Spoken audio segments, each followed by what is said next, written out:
Ladies and gentlemen, I'm sure you're aware that I'm prepping for another CrossFit competition, this time in Marbella, España, cabrón.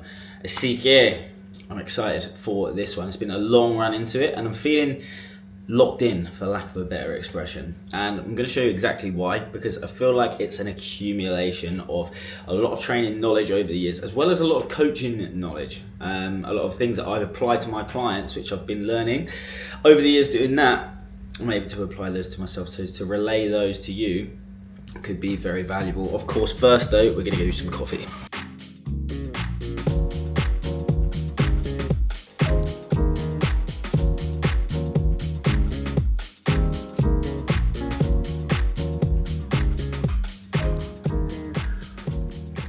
I think a big part of me feeling locked into training at the moment is understanding my total recoverable volume. And it's something that you don't hear quite so much in the broader training world. People always want to talk about the minimum effective dose. But when you look at a sport like CrossFit, where you're literally being tested across multiple days and a weekend, for this one in particular that I'm training for right now, it's Friday, Saturday, Sunday. You need an element of durability. You need to be able to build in volume to your program. Whether I've talked about this directly on my YouTube or not, I'm not sure. But on our podcast, Think Strong Podcast, give that a follow if you haven't already. I'm just putting this camera slightly higher.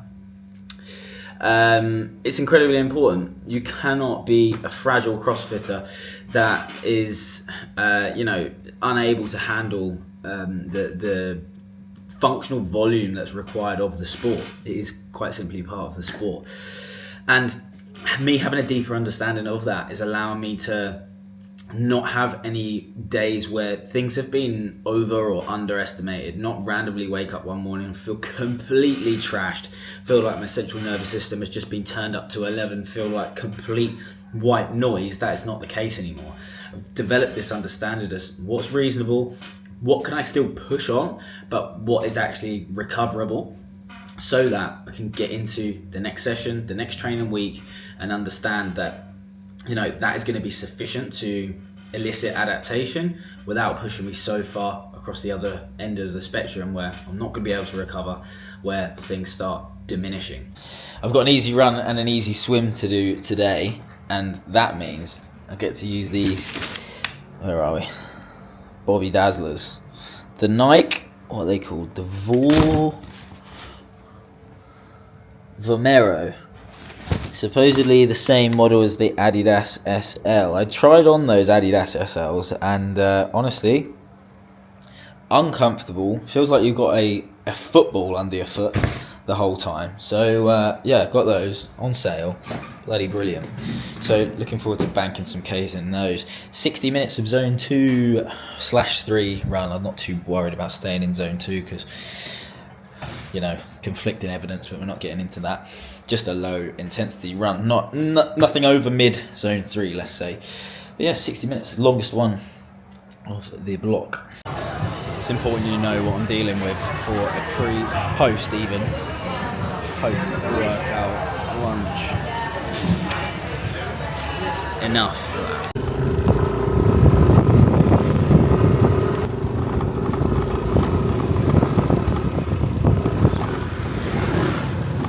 Well, there we have it. I thought I was going to do a section of this video in each different location that I'm going to be in throughout the day. There we go, not quite so dark now.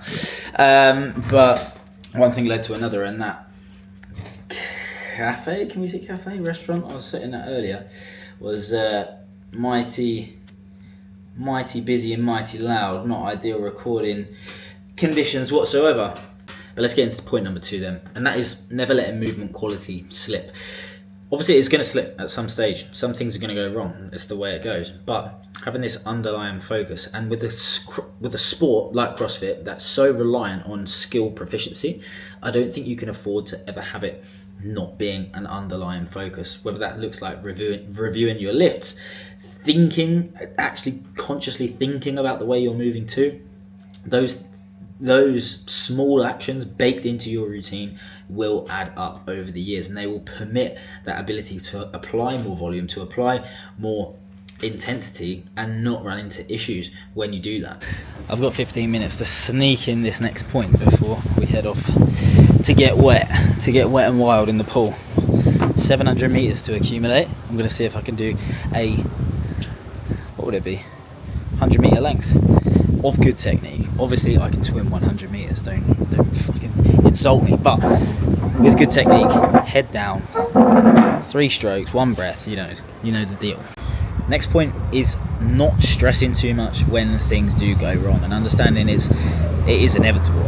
I know I kind of alluded to it in that last point, but the nature of CrossFit and kind of what backs up the philosophy of CrossFit and being able to be proficient or good at least at so many different things is that you're gonna have to work on your weaknesses to be able to do that. And if you're working on your weaknesses so religiously, stuff is gonna go wrong. Things are going to be fucked up. You're going to miss lifts. You're going to come into points of training where things should feel really easy and they don't. You know, workouts are going to be completely mispaced. It's all part of the process, and so long as things are trending up, to use that as an expression, you know that you're on the right track, and you know you can plot as to how different factors are maybe contributing to that, and you can play around with them, but it is an inevitability. And you can only do so much. So understanding that when those things do inevitably go wrong, it's not a point in your training to shit the bed and to stop or think that you're on the wrong track by any means. It's a case of taking it in your stride, unfortunately. Look at this for those of you who are interested. This is where we live, in this little apartment here. These are our 2 neighbours. They've got their own apartments. There's some pigeons, shared pool. And what was once an isolated little apartment is, fucking helicopters and everything, is getting fairly built up. It's no longer a jungle getaway. I mean, yeah, there is some jungle, but Uluwatu is getting pretty built up pretty quickly. Number 4 is being willing to sacrifice 100% adherence to the program to be able to train with other people. And it's something that I think if you're okay with training on your own, as a lot of people that are trying to compete, you know, have to eventually become okay with that, you end up thinking that you're always training your hardest. You feel like you're always doing the right thing, you're always reaching sufficient intensity, and it's not until you come up against someone or you train with someone that you think you're equal to, and you know maybe you get humbled a bit, that you do realize that there's more in the tank. And I think it's a very, very beneficial thing to be able to tap into, especially if you've got a comp or something coming up, and being able to work that into all of the specific and personal things that you need to have in line. On top of those things, to have that comp intensity, to have that willingness, that hunger to chase someone, and just have that little extra bit of spark in your session can be massively beneficial. Final point, making sure that I'm doing plenty outside of the gym to, for lack of a better expression, change the stimulus. When you are doing something that requires more energy, more time, more focus, that time spent away from doing that thing can actually allow you to refresh, reset, and come back in, you know, with a clear mind and be actually motivated again to continue the process, as opposed to it all blending into one kind of grey massive training cycle with no ups, no downs whatsoever. Obviously you want to minimize the downs, right? But to be able to go in refreshed and ready to attack it is something that you know, it is beneficial. For example, this weekend, not the most cohesive thing for a fitness pursuit, but it was a leave and do of Macca and Hats, one of my the friends that I came to Bali with, and yeah, I was not going to miss that. So some 10 beers during the day, but obviously nothing too outrageous. Back home, still 7 hours of sleep, and you know, absolutely chomping at the bit, ready to go again by Monday morning. I think that's something that can quite easily be forgotten about, to be honest, and you can just let everything blend into one and never capitalize on that peak of actually wanting to be in the gym attacking your training. Look, I'm seriously using this for a YouTube video, so bring some value to it, please. I'm trying. I meant to say something, not dance harder. Oh, you literally just said to show the pants. I ran really super hard today, and I was thinking my last 3 minutes was the hardest on my last interval. And I was thinking, Donnie, if this was easy, you'd hate it. It would be boring. If it was easy, everyone would do it. Come on, you are her. That's what I was thinking. So I'm just wondering, you weren't even listening to me. It's been rolling the whole time. Now, come on, finish what you're going to say. I was just thinking, like, come on, Johnny. Yeah, we got that bit. Okay. Well, I thought you missed it because you were on yourself. No, I was just Selfish. filming my reaction. Oh. I was just thinking, what do you think about when things get hard? Oh, nice little question. What's this, an interview, is it? I think about trying not to be a bitch. And I like to pretend I'm in the SAS sometimes. Like I'm running over hills being attacked by